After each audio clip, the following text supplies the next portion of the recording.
우리가 보통 세상이 뒤집히는 기적을 상상할 때 말이죠.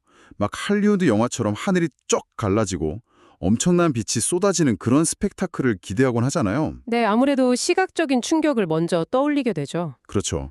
하지만 인류 역사상 가장 폭발적이고 거대한 영적 지각 변동이 사실은 120명의 사람들이 좁은 방에 모여서 자신들의 가장 어둡고 수치스러운 밑바닥을 막 철저하게 끄집어내는, 어찌 보면 상상할 수 없을 만큼 고통스럽고 좀 불편한 과정에서 시작되었다면 믿으시겠습니까? 아주 뼈아프지만 정확한 지적이네요. 네, 오늘 이 깊은 탐구의 여정에 함께 하시는 당신을 환영합니다. 이 시간은 단순히 지식을 채우는 걸 넘어설 겁니다.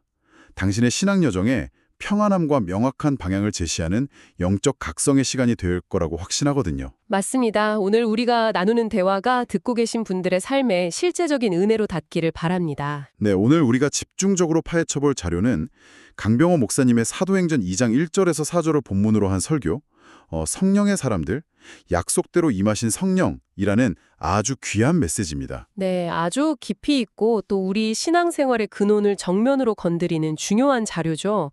이 기록 안에는 기독교 신앙의 심장 박동이 그대로 아주 생생하게 담겨 있습니다. 본격적으로 들어가기 전에 지금 듣고 계신 당신에게 묻고 싶습니다. 그 성령 하면 가장 먼저 무엇이 떠오르시나요? 알아들을 수 없는 신비한 방언, 아니면 병이 낫는 기적, 많은 분들이 그렇게 생각하시죠. 네, 아니면 막 부흥회에서 땀과 눈물로 범벅이 된 채 경험하는 감정적인 폭발인가요? 우리는 흔히 성령을 일시적인 영적 에너지 드링크나 나 혼자만의 황홀한 신비 체험 정도로 오해하곤 하거든요. 네, 바로 그 부분이 우리가 가장 먼저 마주해야 할 영적 현실입니다. 성령의 임재를 단지 그 예배당 안에서의 뜨거운 분위기나 일시적인 감정의 고조로만 여긴다면 네네. 그것은 성령님이 누구신지 심각하게 오해하는 것입니다. 성령의 역사는 잠시 스쳐 지나가는 짜릿한 특수 효과가 아니거든요. 아, 특수효과가 아니다. 네, 그것은 우리의 완전히 무너진 삶을 송두리째 바꾸어 놓는 그 예수 그리스도의 전적인 구속의 은혜 그 자체입니다. 죄와 사망의 굴레에서 우리를 해방시키기 위해 십자가에서 모든 값을 치르신 그 무조건적인 사랑이 오늘 나의 구체적인 현실 속에서 실제적인 능력으로 나타나는 사건이죠. 그러니까 감정의 폭발이 아니라 내 삶의 본질적인 통치자가 완전히 바꾸는 엄청난 사건이라는 거군요. 맞습니다. 성령님은 우리의 안에 내주하시며 진리 가운데로 이끄시고 또 우리의 연약함을 도우시는 분이니까요. 그렇다면 자료에서 강조하는 그 부흥의 첫 번째 조건, 즉 회개의 필수성에 대해 짚어보지 않을 수 없는데요. 강병호 목사님의 설교를 보면 성령이 임하기 전에 이 철저한 회개의 과정이 아주 절대적으로 선행되어야 한다고 못 받고 있거든요. 네, 요한복음 16장 8절을 보면 성령이 오셔서 가장 먼저 하시는 일이 아주 명확히 기록되어 있습니다. 바로 죄에 대하여, 의에 대하여, 심판에 대하여 세상을 책망하시는 것입니다. 아, 책망하시는 거군요. 네, 기독교 2000년 역사를 아무리 뒤져보아도 자신의 죄를 찢어내는 통회와 자복, 그러니까 회개 없는 부흥은 단 한 번도 존재하지 않았습니다. 하나님의 준엄한 심판 앞에 나를 세우는 과정 없이는 전적인 구원의 은혜도 결코 경험할 수 없는 것이죠. 저는 이 대목을 보면서 그 컴퓨터 하드디스크 포맷, 이게 딱 떠올랐어요. 아, 하드디스크요? 네네. 막 악성 코드랑 바이러스로 엉망진창이 된 하드디스크에 대고 아무리 최신식 초고성능 운영체제를 설치하려고 해봤자 시스템은 결국 다운되고 말잖아요. 내 안에 간교함, 교만, 이기심이라는 악성 코드를 완전히 삭제하는 포맷 과정, 즉 회개 없이 무작정 주여 불을 내려주시옵소서, 능력을 주시옵소서 이렇게 외치는 건 좀 영적인 기만이 아닐까요? 이야, 아주 탁월하고 정확한 통찰입니다. 포맷하지 않은 하드디스크에 새 시스템을 덮어 씌울 수 없듯이 우리의 영혼도 마찬가지거든요. 자신의 영적 부패함을 그대로 방치한 채 능력만을 구하는 것은 하나님의 거룩하심을 심각하게 훼손하는 일입니다.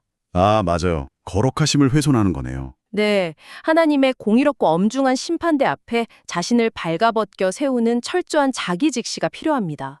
내가 얼마나 비참한 죄인인지를 깨닫고 철저히 부서질 때 비로소 인간의 어떠한 공로나 자격이 아닌 네. 오직 하나님의 주권적인 선택과 전적인 구원의 은혜가 그 텅 빈 자리에 폭포수처럼 채워지게 되는 거거든요. 와, 텅 빈 자리에 채워지는 은혜. 그렇습니다.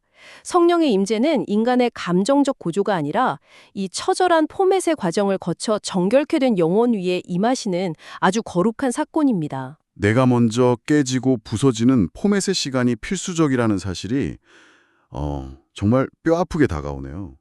그런데 여기서 아주 자연스러운 의문이 하나 생기거든요. 어떤 의문인가요? 만약 회개가 그렇게 내면의 깊고 사적인 포맷 과정이라면 굳이 다 같이 모여서 할 필요가 있었을까요? 요즘 현대인들은 신앙도 마치 막 솔로 스포츠처럼 개인화하는 데 되게 익숙하잖아요.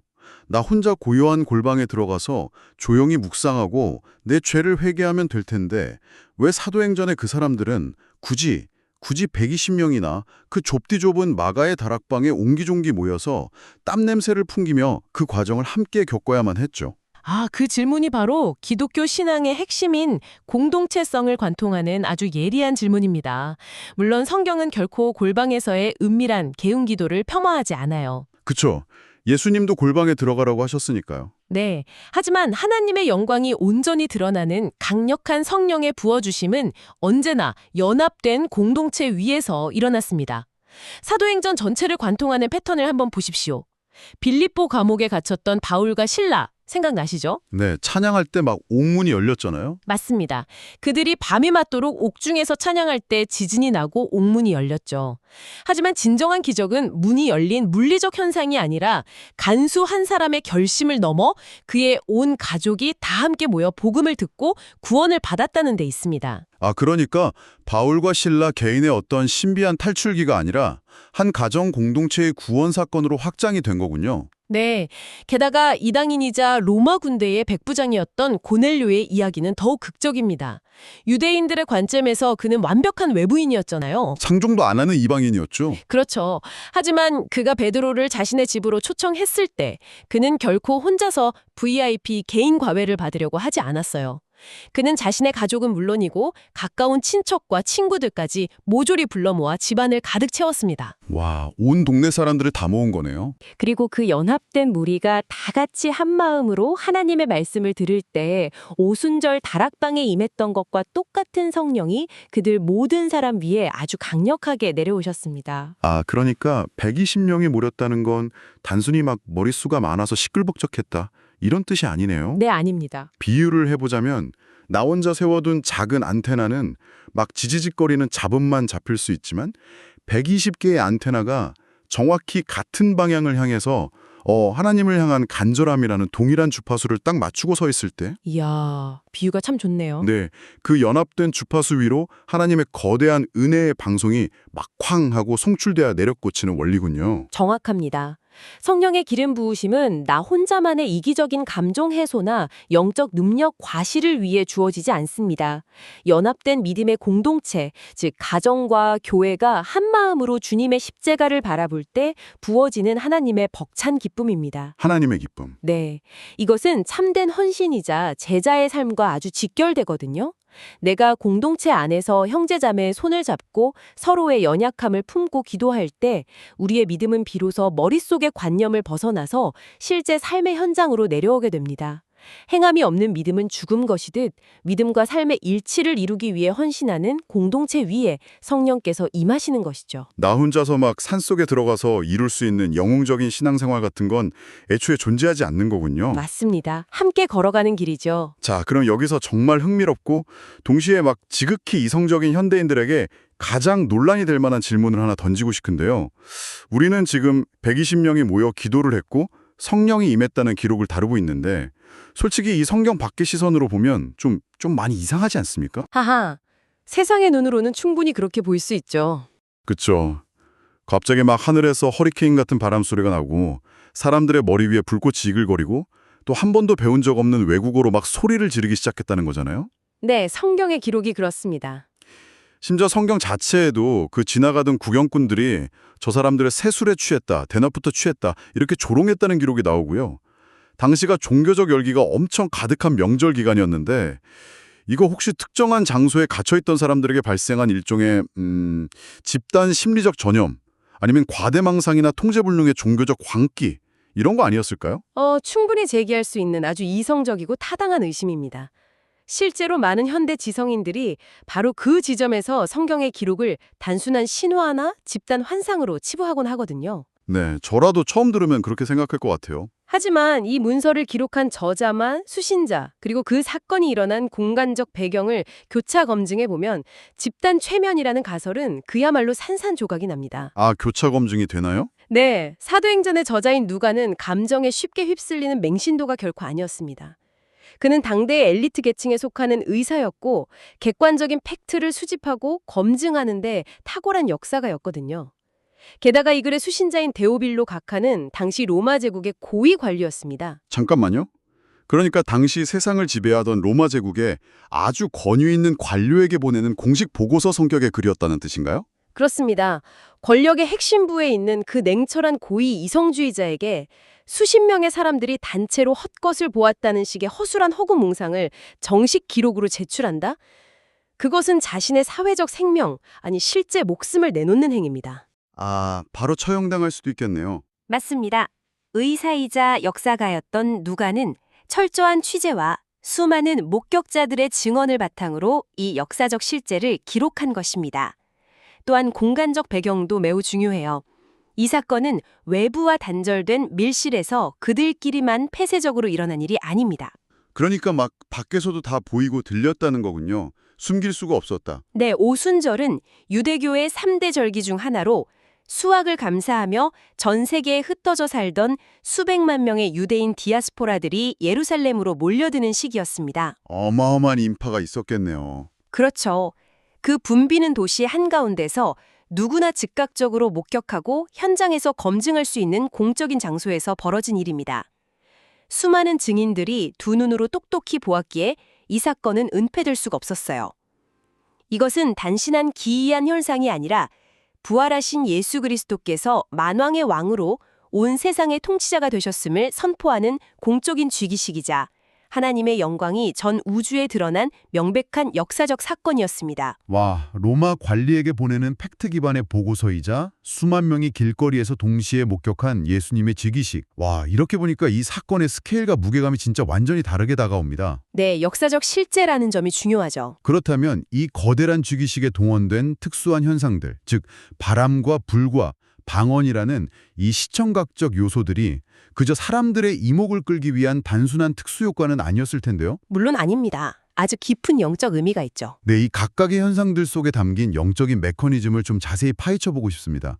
먼저 바람입니다. 왜 하필 수많은 것 중에 바람이었을까요? 이 바람의 배림을 이해하려면 창세기 1장으로 거슬러 올라가야 합니다. 태초에 흑암과 혼돈의 수면 위를 운행하시던 하나님의 영, 히브리어로 루아흐가 바로 이 바람과 같은 어원을 가집니다. 아, 루아흐. 들어본 적 있는 것 같아요. 네, 이 루아흐는 영, 호흡, 바람을 동시에 뜻하거든요.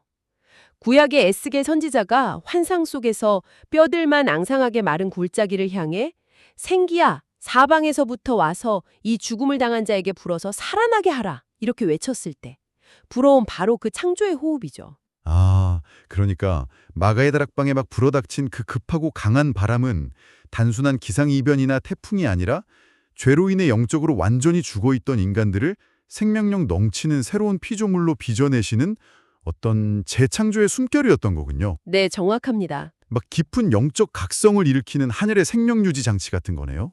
아주 훌륭한 표현입니다. 아담에게 생기를 불어넣어 살아있는 영이 되게 하셨듯이 성령의 바람은 죽은 영혼을 살려내어 하나님의 목적대로 살아가게 하는 재창조의 능력입니다. 자, 그리고 두 번째로 나타난 불의 의미는 신학적으로 더욱 파격적입니다. 불이요. 사실 불은 막 모든 걸 태워버리는 파괴력이 있잖아요. 좀 무섭기도 한데 왜 하필 그 불꽃이 다른 곳도 아니고 각 사람 머리 위에 임했을까요? 불은 전통적으로 모든 불순물을 태워버리는 파괴력과 두려움을 동반하는 게 맞습니다. 하지만 이 다락방에서 불꽃이 어디에 머물렀는지 주목해야 해요.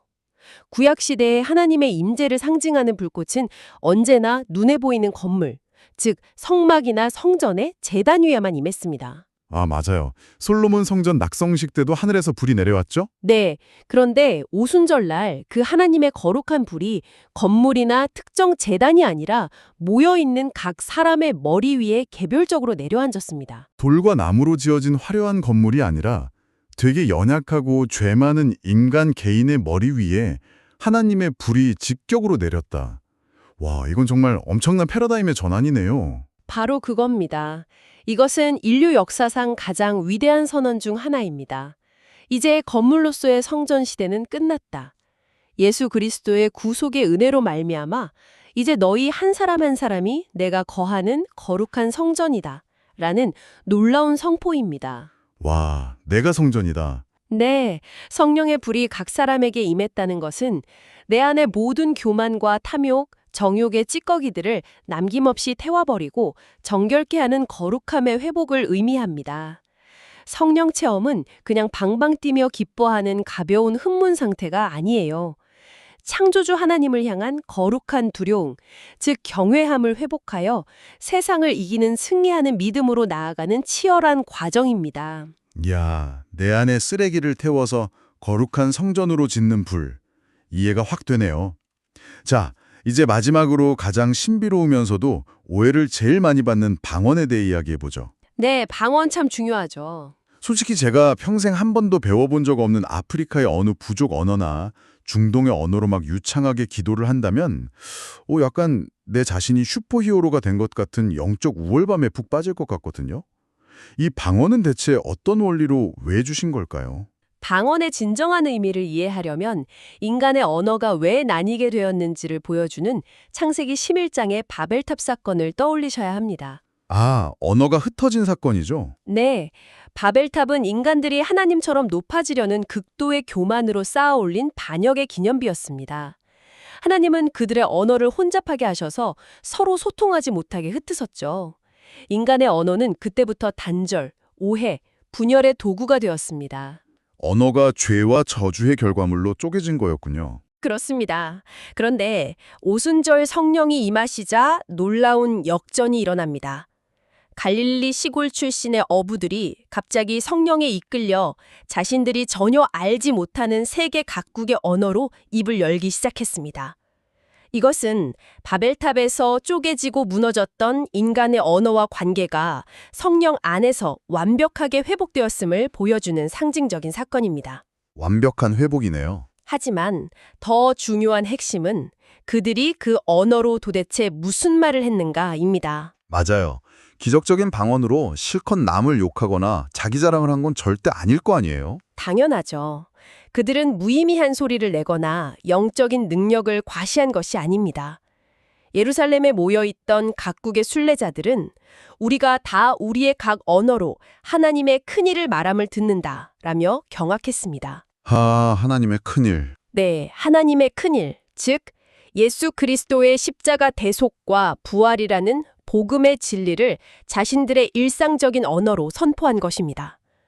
참된 방언, 진정한 성령의 언어는 단순히 신비한 외국어를 유창하게 구사하는 능력이 아닙니다. 그럼 뭔가요? 매일 남을 헐뜯고 비판하고 상처 주던 나의 세속적인 입술이 영혼을 살리고 복음 진리를 증거하는 거룩한 생명의 도구로 변화되는 놀라운 기적입니다. 성령은 우리의 언어를 지배하심으로 우리의 존재 자체를 온전히 지배하십니다. 완전히 퍼즐이 맞춰집니다. 생계의 바람으로 영적으로 죽어있던 나를 재창조하시고 거룩한 불로 내 죄의 악성 코드를 모조리 태워서 나를 걸어다니는 하나님의 성전으로 만드시며 또 내 혀를 길들이는 방언을 통해 내 입술의 언어가 생명을 살리는 복음의 도구로 변화되는 것. 아주 완벽한 요약이네요. 결국 성령 강림이라는 이 거대한 사건은 단순한 기적 체험이 아니라 나라는 존재가 죽고 예수로 다시 사는 완벽한 재창조의 메커니즘이었군요. 그렇습니다. 이것이 바로 신앙과 삶이 완벽하게 결합되는 참된 헌신과 제자의 삶의 진짜 시작입니다. 성령의 인도하심에 철저히 순종하는 삶이죠. 자, 이제 오늘 이 깊고 방대한 탐구의 핵심을 정리하면서 이 천성의 진리를 지금 여기 방송을 듣고 계신 당신의 현실로 끌고 내려와 보겠습니다. 네, 적용이 가장 중요하니까요. 오늘 우리가 발견한 가장 위대한 진실은 사도행전의 성령은 2000년 전 낡은 성경책 갈피에 막 박제된 과거의 유물이 아니라는 사실입니다.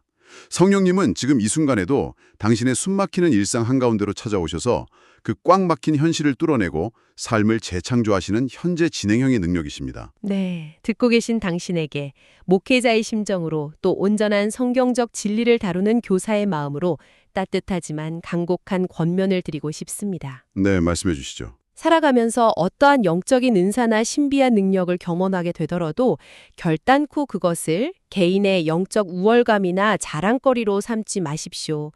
당신에게 주어진 모든 은혜의 빛은 오직 한 가지 목적, 곧 당신을 사망에서 건져내신 예수 그리스도의 구속의 은혜를 세상에 비추는 렌즈로만 사용되어야 합니다. 아, 은혜의 렌즈. 네. 현실의 환란과 역경이 당신을 짓누를 때마다 내 안에 계신 성령의 도우심을 구하며 기도의 무릎을 꿇으십시오. 끝까지 견디는 인내의 믿음, 결국엔 세상을 이겨내는 승리하는 믿음을 꽉 붙잡으시길 바랍니다. 그 엄난한 연단의 과정을 통과하면서 당신의 내면 깊은 곳에서부터 예수님을 닮은 온유함과 오래 참음, 그리고 조건 없는 긍휼의 성품이 열매로 맺어지기를 간절히 기도합니다. 네, 오늘 이 긴 여정을 통해 우리는 하나의 충격적이고도 영광스러운 사실에 도달했습니다. 그 옛날 거대한 돌로 지어졌던 웅장한 성전을 대신해서 이제는 성령의 불이 바로 당신의 머리 위에 임했고 당신 스스로가 세상 속을 뚜벅뚜벅 걸어다니는 하나님의 거룩한 성전이 되었다는 사실입니다. 아멘.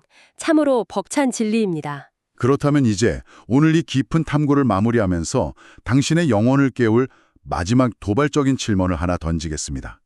만약 당신이 진정 하나님의 영광을 담은 살아 숨쉬는 거룩한 성전이라면 이 시간이 끝나고 일상으로 돌아가서 당신이 누군가에게 내뱉는 바로 다음 한마디의 말, 그리고 당신이 내일 아침 직장과 가정에서 내딛는 바로 다음 걸음은 이전의 삶과 과연 어떻게 달라져야 할까요? 당신 안에 거하시는 보혜사 성령님의 세밀한 인도하심과 위로가 매 순간 당신의 삶을 진리 가운데로 그리고 참된 평안 가운데로 이끄시기를 진심으로 축복합니다. 네, 오늘 우리가 준비한 사도행전 속 성령 강림에 대한 깊은 탐구는 여기까지입니다.